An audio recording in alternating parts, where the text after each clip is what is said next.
Video is all about discipleship and education. So discipleship and education is what it's all about for me.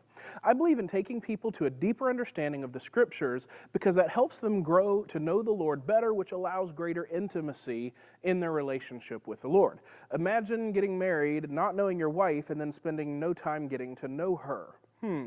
Probably not a good idea. Same thing in our spiritual walk. So often we have people that become Christians, but they're never actually discipled. They never grow in their knowledge of the scriptures, so they don't truly know the Lord. Then you have some really interesting stuff come up later on. The Great Commission commands us to do two things: go get people and make disciples of them. So discipleship is pretty important. We cannot be satisfied with simply going and winning souls only to let them rot on the pew. We must instead teach people to hear His voice. Jesus said, "My people know my voice."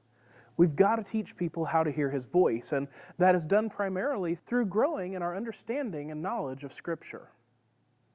One of my favorite things is teaching people how to read and understand Scripture. Now, the big word for that is hermeneutics, and people get a little nervous when you start pulling out big words.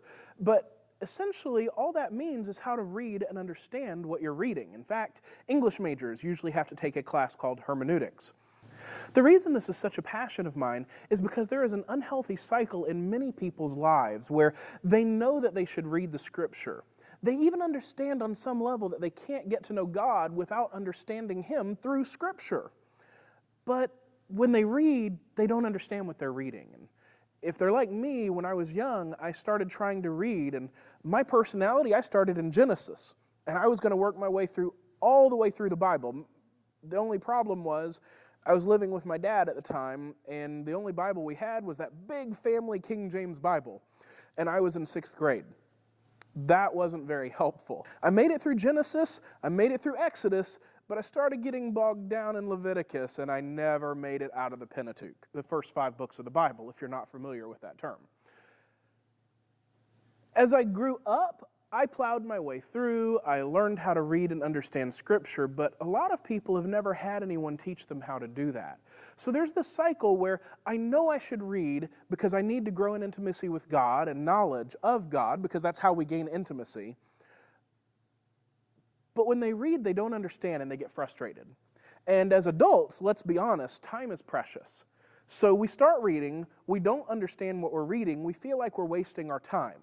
So then there's this guilt cycle that happens where we don't read, or we stop reading, or we just recognize, I'm just doing it to check a box. And then we feel guilty because we know that we should be giving God our best. We know that we should be pursuing our relationship with Him in this way. And yet it feels like there's this roadblock.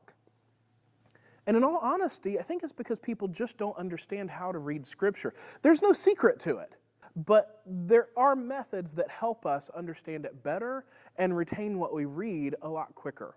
So that's one of my greatest passions, is teaching people how to read and understand Scripture. So the method that I typically use, you'll hear some people use SOAP or one of those. That's kind of the hot one right now.